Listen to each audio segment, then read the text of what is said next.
Hi everyone. இரண்டு வெவ்வேறான முச்சக்கர வண்டி விபத்திலே 5 பேர் உயிரிழந்துள்ளனர். புத்தளம் கட்பிட்டி பிரதேசத்திலிருந்து மினுவாங்கொடை நோக்கி சென்ற முச்சக்கர வண்டி பஸ் மற்றும் லொரியுடன் மோதியதிலே ஒரே குடும்பத்தை சேர்ந்த 3 உயிரிழந்த சோகம் பதிவாகியுள்ளது. அதிலும் மிக முக்கியமாக தாய் மகள் உயிரிழந்துள்ளனர்.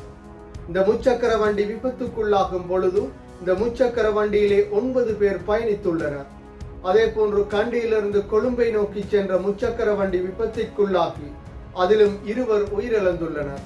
இந்த 2 முச்சக்கர வண்டி விபத்து சம்பவங்கள் பதிவாகியுள்ளது. இது தொடர்பாக பார்ப்பதற்கு முன்னர் தனியொருமை யூடியூப் சேனலை சப்ஸ்கிரைப் செய்யாதவர்கள் சப்ஸ்கிரைப் செய்து உங்கள் ஆதரவை வழங்குங்கள்.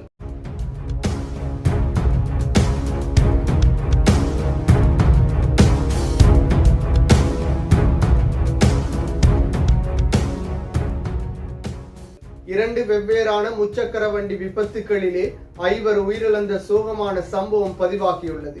மினுவாங்கொடையிலிருந்து புத்தளம் கட்பிட்டி தலவில பிரதேசத்திலே அமைந்துள்ள கிறிஸ்தவ ஆலயம் ஒன்றிலே திருவிழாவில் கலந்து கொண்ட குடும்பத்தினர் மீண்டும் மினுவாங்கொடை நோக்கி சென்ற பொழுது ஒரு பஸ் வண்டி மற்றும் மீன் வண்டியில் மோதிய நிலையிலே விபத்து சம்பவம் ஒன்று பதிவாகியிருந்தது. இந்த விபத்து சம்பவம் இடம்பெறும் பொழுது குறிப்பிட்ட முச்சக்கர வண்டியிலே 9 பேர் பயணித்துள்ளனர். டீசல் ரக முச்சக்கர வண்டி ஒன்றிலே இவ்வாறு பயணித்துள்ளனர். இந்த முச்சக்கர வண்டி மாதம்பை கலக்கிட்டியாவ பிரதேசத்திலே விபத்திற்குள்ளாகி இருந்தது. இந்த விபத்து சம்பவத்தில் 32 வயதுகளையுடைய தாயும் 1 வயதுகளையுடைய பிள்ளையுமே உயிரிழந்திருந்தது. அதே போன்று இவர்களின் உறவுக்கார பெண்ணான 36 வயதுகளையுடைய பெண்ணும் உயிரிழந்திருந்தார்.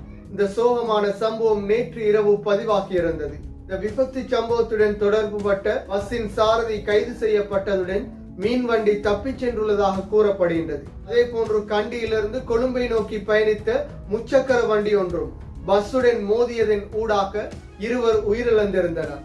ஓட்டுநர் உட்பட 4 பேர் பயணித்த நிலையிலே 2 உயிரிழந்ததுடன் ஏனைய 2 படுகாயமடைந்த நிலையில் வைத்தியசாலையில் அனுமதிக்கப்பட்டிருந்தனர். அதிலும் ஒருவர் மேலதிக சிகிச்சைகளுக்காக கொழும்பிற்கு மாற்றப்பட்டுள்ளதாகவும் கூறப்படுகின்றது. இந்த நிலையில் சில மணி நேரங்களுக்குள் மாத்திரம் முச்சக்கர வண்டி விபத்துகளின் ஊடாக 5 உயிரிழந்த சோகமான சம்பவம் பதிவாகியிருந்தது. இதே போன்ற ஒரு சம்பவம் நேற்று அனுராதபுர பிரதேசத்தில் இடம்பெற்றிருந்தது. பைக்கிலே பயணித்த 2 பின்னால் வந்த பஸ் மோதியதன் ஊடாக விபத்து சம்பவம் பதிவானதுடன் 20 வயதுகளையுடைய பெண் ஒருவர் உயிரிழந்திருந்தார். எனவே அதிக அளவு வேகங்கள் ஊடாகவும் முறையற்ற முறையிலும் பஸ் வண்டிகள் அதிக அளவில் செலுத்தப்படுகின்றது. அதே போன்று மணல் லொரி போன்ற பிரம்மாண்டமான லொரிகளும் இவ்வாறான முறையில் முறையற்ற முறையில் முழு பாதையையும் பயன்படுத்தி பயணிப்பதன் ஊடாக விபத்து சம்பவங்கள் இடம்பெறுகின்றது. இதன் காரணத்தினால் முச்சக்கர வண்டி பைக் போன்றவற்றில் பயணிப்பவர்களே உயிரிழக்கும் சம்பவங்கள் அதிக அளவிலே இடம்பெறுகின்றது. எனவே கண்மூடித்தனமாக பஸ் வண்டிகளை ஓட்டுபவர்கள் கவனமான முறையில் செலுத்த வேண்டும். இல்லை என்றால் மீட்க முடியாத உயிரிழப்புகளே இடம்பெறும். மீண்டும் ஒரு வீடியோ பதிவில் சந்திக்கும் வரை தனியொருமை யூடியூப் சேனலை சப்ஸ்கிரைப் செய்யாதவர்கள் சப்ஸ்கிரைப் செய்து உங்கள் ஆதரவை வழங்குங்கள்.